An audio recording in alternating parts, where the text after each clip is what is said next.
Muy buenos días, muy buenas tardes, muy buenas noches para todos. Vamos a continuar con las modalidades del séptimo par craneal. Recuerda seguirme en mis redes sociales, @elprofe.anato y en Patreon. Vamos a iniciar con la sensibilidad general. La sensibilidad general, específicamente el séptimo par craneal, va a estar dando esa sensibilidad a el meato acústico interno y las porciones profundas de la oreja. Ese ramo sensitivo del conducto auditivo externo va a estar ingresando desde la periferia esa información hacia el centro a través de el foramen estilomastoideo. Recordemos las porciones que hay específicamente en la zona intrapetrosa, que sería la mastoidea, la timpánica y la laberíntica, para finalmente ingresar al ganglio geniculado. Esa información ahí hace un relevo, una traducción de esa información sensitiva general y finaliza esta información postganglionar por la rama central, la cual es relevada esa información en el núcleo sensitivo del quinto. Aquí podemos observar cómo se da esa información sensitiva general. Recordemos, va directamente a dar la sensibilidad general al meato acústico interno y porciones profundas de la aurícula. Esa información llega finalmente al núcleo ventral posterior medial y a las áreas 3, 1 y 2. Vamos a seguir con la sensibilidad especial.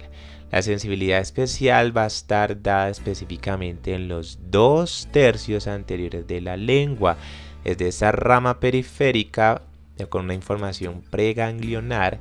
Va a vehicularse a través del nervio lingual, que pertenece al nervio trigémino, específicamente B3, por la rama mandibular.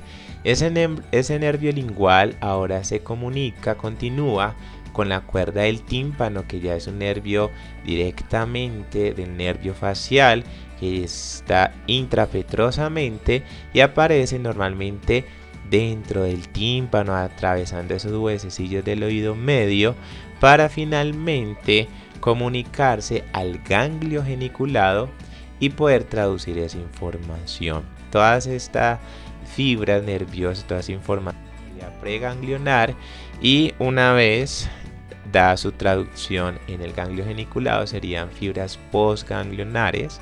A través de la rama central releva esa información al núcleo solitario. Ahora en el núcleo solitario hace ese relevo al núcleo ventral posterior medial y finaliza en las áreas 43 para interpretar el sentido especial del gusto de los 2/3 anteriores de la lengua. Continuamos con la modalidad motora involuntaria. Esa modalidad va directamente del núcleo lacrimal y núcleo salivatorio superior. Encontramos cómo esa información directamente inicia en el hipotálamo, el fascículo longitudinal dorsal, viaja al núcleo lacrimal, núcleo salivatorio superior, y esa información viaja directamente a través del origen aparente, sale por el conducto auditivo interno. Esa información continúa por el ganglio geniculado a través del nervio petroso mayor. Ojo, solamente lo usa de vía, no hace sinapsis y no hace ninguna traducción en el ganglio geniculado. Además podemos observar el hiato del nervio petroso mayor, que es una vía por donde está saliendo el nervio petroso mayor para poder dirigirse hacia anterior. Además vamos a encontrar otro nervio llamado nervio petroso profundo. Ese nervio petroso profundo proviene directamente de la cadena simpática, específicamente en el ganglio cervical superior. Encontramos la arteria carótida interna, cómo está llena de ramas específicamente de esa información simpática, para poder llegar hasta el órgano diana, que en este caso sería la glándula lagrimal. Justo por aquí vamos a tener el nervio petroso profundo que se une con el nervio petroso mayor en el conducto pterigoideo-vidiano. Vamos a observar cómo esas dos fibras nerviosas, tanto parasimpáticas como simpáticas, se unen y atraviesan el nervio del conducto mediano, específicamente a través de ese conducto vidiano.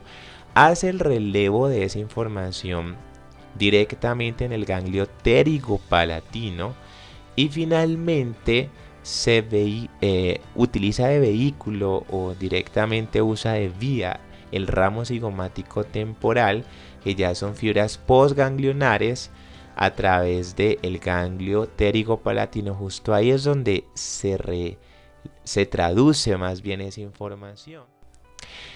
A través del ganglio pterigopalatino esa información hace una traducción y finalmente utiliza el ramo cigomático temporal, que es de V2 específicamente, para poder llevar esa información simpática y parasimpática a la glándula lagrimal.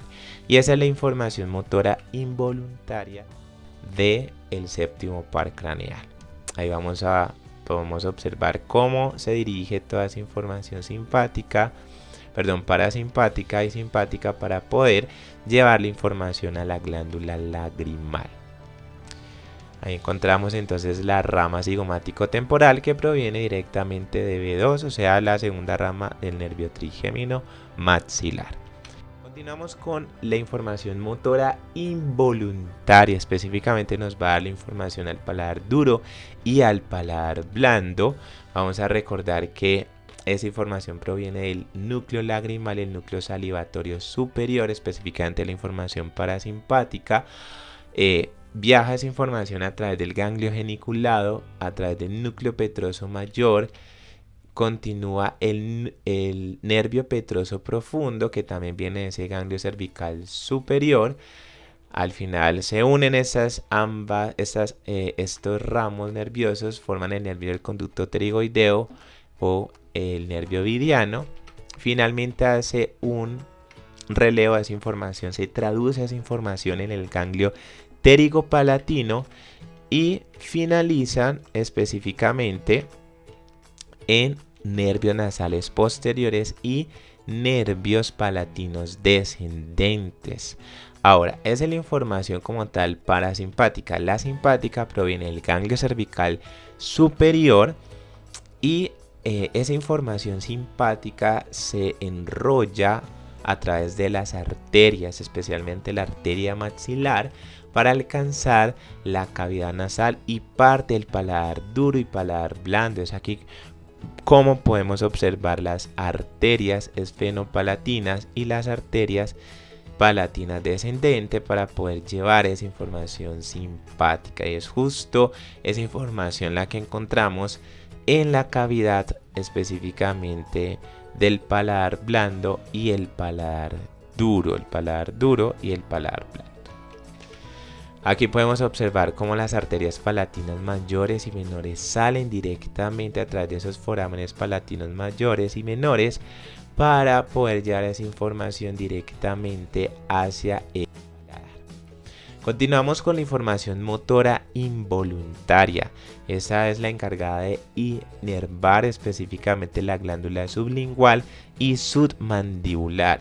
Aquí podemos observar cómo salen del núcleo lagrimal esa información parasimpática, viaja hacia el ganglio geniculado, no hace ninguna sinapsis, ningún relevo en ese ganglio, continúa como por el nervio cuerda del tímpano. Además se vehicula específicamente esa información a través de V3, a través del nervio lingual, para llegar directamente al ganglio submandibular. Justo en el ganglio submandibular hace una traducción de esa información, hace una sinapsis y finalmente inerva la glándula sublingual y submandibular. Esa sería la información parasimpática. La información simpática proviene del ganglio cervical superior.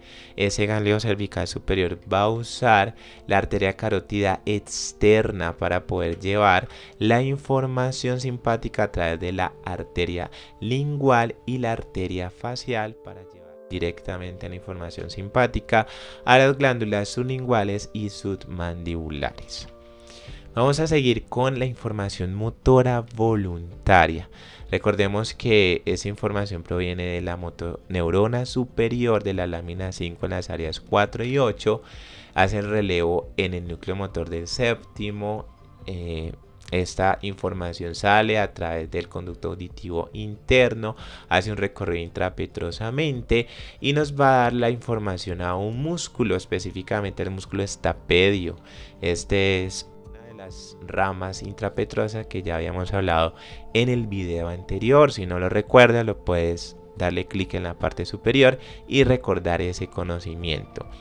Ahora vamos a observar que el nervio facial sale directamente de la base del cráneo, entre el proceso mastoide y el proceso estiloides.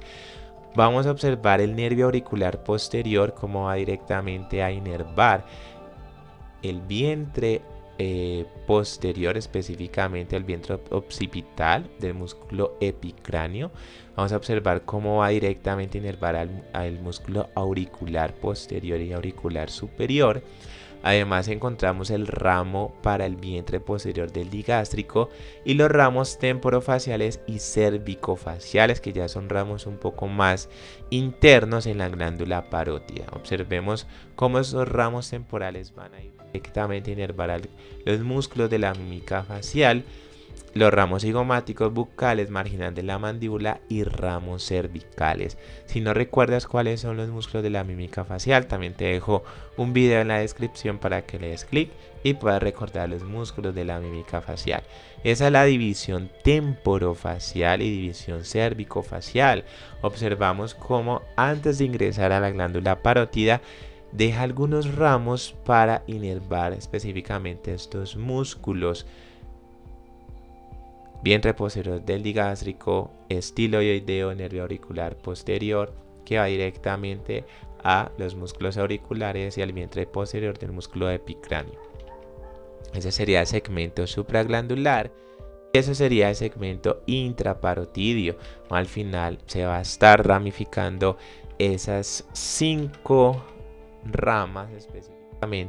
Ramos temporales, ramos cigomáticos, bucales, marginal de la mandíbula y cervicales, para poder llevarlo directamente a los músculos de la mímica facial.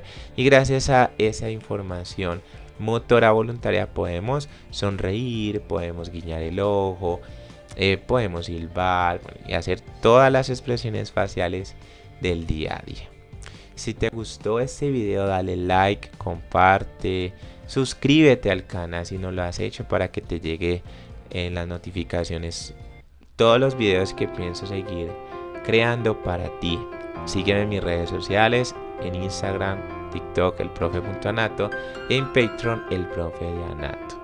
Chao, chao, nos vemos en otra ocasión y quedo pendiente para subirles el video de la correlación clínica de una parálisis.